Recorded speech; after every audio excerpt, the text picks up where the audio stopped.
ఈ యాప్ల్లో డబ్బులు తీసుకోవద్దు, పర్సనల్ లోన్స్ అంటూ యాప్స్ ద్వారా వస్తాయి చాలా హై పర్సంటేజ్, అది ఇప్పుడు ఎక్కువగా నడుస్తుంది. ఎక్కువగా నడుస్తుంది.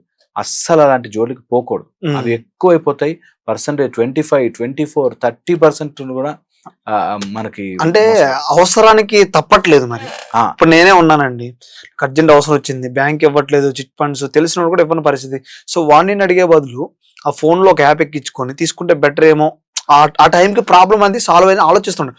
ఆ టైంకి మాత్రమే ఆ ప్రాబ్లం సాల్వ్ అయిందా లేదని ఆలోచిస్తూ ఉంటారు ఇప్పుడున్న జనరేషన్ ఎవరైనా కూడా. ఎగ్జాక్ట్లీ. సో నేను అంటుందంటే ఏ అవసరమైనా సరే అంత ప్రాణం మీద తెచ్చుకునేంత అవసరం ఉండదు. వెయిట్ చేస్తుంది ప్రాబ్లం. మనకి ప్రాబ్లం ఎలా వస్తుందంటే అమ్మో ఇంకా టైం లేదు అనేటట్టు వస్తుంది. మరేం పర్లేదు, ఏం కాదు, ఆగుదాం, వస్తుంది. ఇలాంటి తప్పుడు పని చేసే కంటే నేను ఇంకొంచెం బెటర్ గా ఆలోచించి దీనికి స్ట్రాటజీ వేసుకుంటే మెల్లగా వెళ్తాను.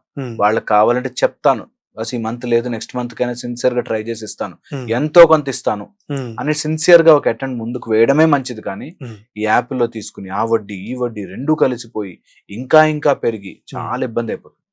సో అందుకని అప్పులు ఎప్పుడు పాజిటివ్ అప్పు, నెగిటివ్ అప్పు అని.